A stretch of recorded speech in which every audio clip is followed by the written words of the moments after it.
তখন ঠাকুরের শরীর চলে গেছে। তার মানসপুত্র রাখাল মহারাজ গেছেন বৃন্দাবনে। কঠিন থেকে আরও কঠিন তপস্যা শুরু করেছেন তিনি। তখন সারাদিন তার নাম সাধনা করেই চলে যায়। সামান্য একটু বিশ্রাম নিয়ে মাঝরাতে আবারও উঠে পড়েন মহারাজ। তারপর থেকে সারা দিন শুধু তার জপ চলে। সেদিনও একটু বিশ্রাম নিচ্ছেন। শরীর তখন তার একটু ক্লান্ত বোধ হয়। তার ঘুমটা বেশ গভীর হয়ে গেছে। এমন সময় কে যেন তার গায়ে ধাক্কা দিলেন। ধর্মর করে উঠে বসলেন মহারাজ। এ ঘরে তো তিনি একা, ঘরও ভেতর থেকে বন্ধ, তাহলে ধাক্কাটা দেবেন কে তাকে? উঠে দেখলেন একজন সন্ন্যাসী দাঁড়িয়ে আছেন।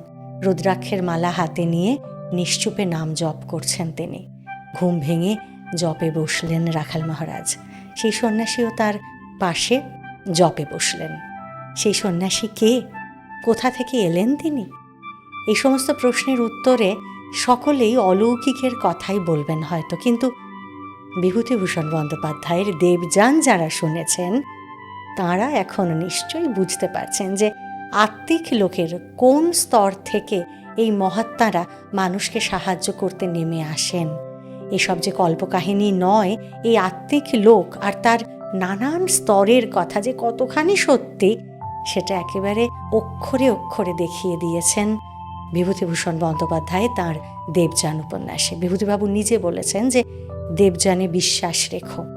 তাহলে আমরা তাকে অবিশ্বাস করি কি করে বলুন?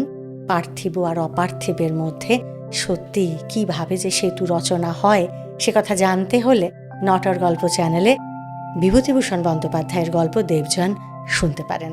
ডেসক্রিপশন বক্সে তার লিঙ্ক দিয়ে দিলাম। এই রকমই আরও নানান তথ্য জানতে আমাদের সঙ্গে থাকুন আর শুনতে থাকুন প্যাস্টেল স্পিরিচুয়াল। আপনারা আমার সকলের ভালো থাকার পাসওয়ার্ড।